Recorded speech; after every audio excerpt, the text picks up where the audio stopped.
In this video we're going to look at the location, or one location, associated with the Richard Maddrell murders, which occurred on Friday, January 23rd, 1987 in Sydney. 27-year-old Richard Maddrell shot dead 4 teenage girls in their own lounge room of their house at 108 Ryde Road in Pymble. So I'll just show you first on Google Earth where it's located in. It's in Sydney, on the north shore of Sydney.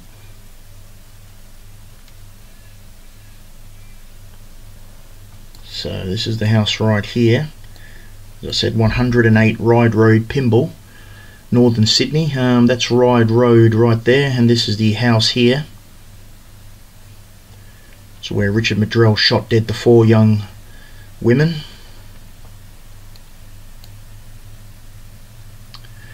Now, Maddrell himself travelled from nearby suburb of Cremorne, which is over here. Now, I don't know the exact address for Richard Maddrell.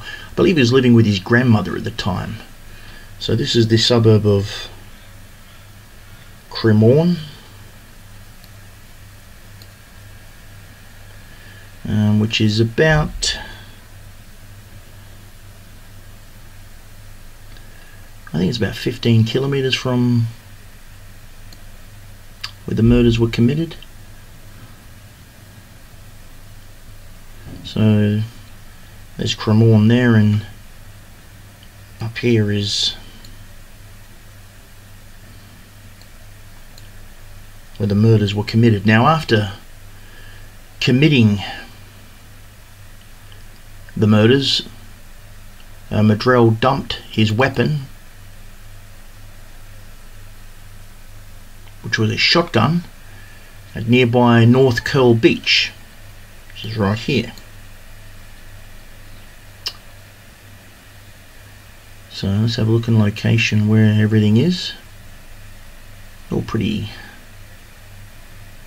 a contained area. Yes, okay. Murders committed here. We'll start here. Down here, that's where Maddrell rode his motorbike to 108 Ryde Road, Pymble. And then afterwards he travelled across here to North Curl Beach, where he disposed of his murder weapon. Now let's go and have a look at the exact locations of the Richard Maddrell murders. I'm standing outside of 108 Ryde Road in Pymble in northern Sydney.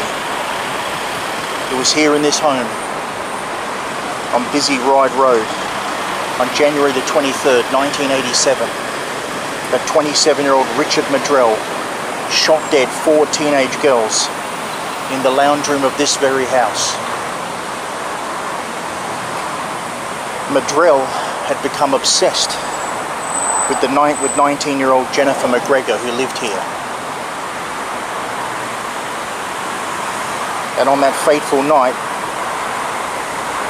Maddrell shot dead 19-year-old Jennifer,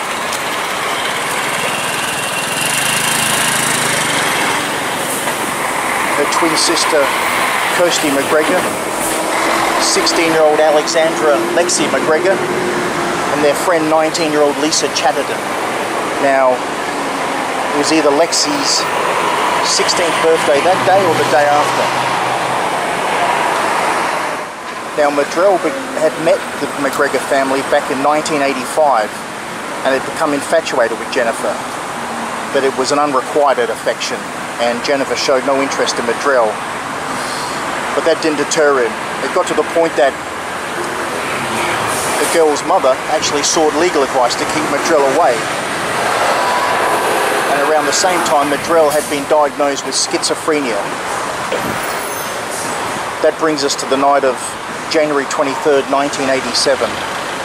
At that time, Maddrell was living with his grandmother at Cremorne, about 15 kilometres away. It was also, must have been that evening, that Maddrell witnessed on TV the Bud Dwyer suicide. That's of course an infamous case of the Pennsylvania treasurer Bud Dwyer, who was embroiled in a corruption scandal, facing prison time, called a press conference, and then shot himself dead in front of the cameras and reporters. Now that would have happened early January 23rd in the US, so probably would have filtered through the news later that night. Maddrell later claims that he watched that, and I guess it had some kind of effect on him. On the night of January 23rd, 1987, Maddrell took his pump-action shotgun, disassembled it and wrapped it in a garbage bag. Then took 36 shotgun shells, put them in his pocket, and at approximately 9 p.m. rode his motorbike here to number 108 Ryde Road. Now somewhere in bushes, perhaps here at the front of the house, he reassembled his shotgun. He then counted to 10 and knocked on the front door, which if I can just peer in here, is around there. The girls were home alone that night. Their mother was away at a wedding, and the girls were planning on going away on an Australia Day weekend. And they were soon to be picked up later in that night by some friends. Maddrell knocked on the door and Jennifer answered. Maddrell spoke to Jenny and said, "Jenny, you don't know how much you hurt me and screwed me up, but the dumb thing is I still love you." Maddrell then shot Jenny in the head, killing her. He then enters the lounge room. Lisa is sitting on a couch. She is shot in the head. Kirsty was standing in the lounge and ran towards the kitchen. Maddrell shot her in the head and then shot her a second time to make sure she was dead. 16-year-old Lexi emerged from another room. Maddrell shot her in the shoulder. She fell to the floor, and then as she slumped down, Maddrell shot her again in the head. Maddrell then left the house here. Once again disassembled his shotgun, got on his motorbike and rode back to his grandmother's house. At 7 a.m. the next morning, Maddrell threw the shotgun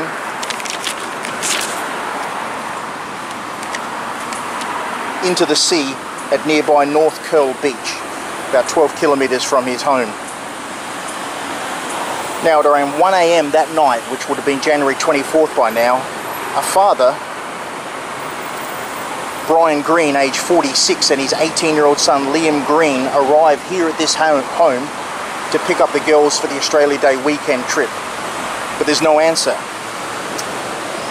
Obviously they expected the girls to be ready, so one of them climbed in a back door, a window that was open in the back, and obviously discovered what would have been a horrific scene. Jeez. Maddrell, during the night, had actually confessed what he'd done to his father and brother, and he was arrested at his grandmother's home at 7:35 a.m. the next morning, January 24th.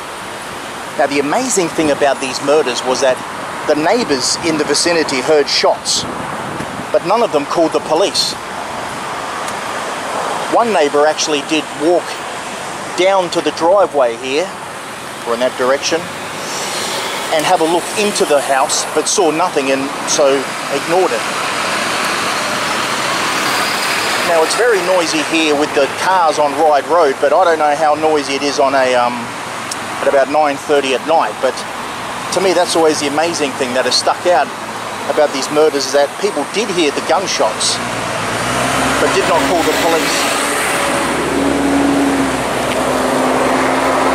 But this horrific mass murder happened here at 108 Ryde Road, Pymble.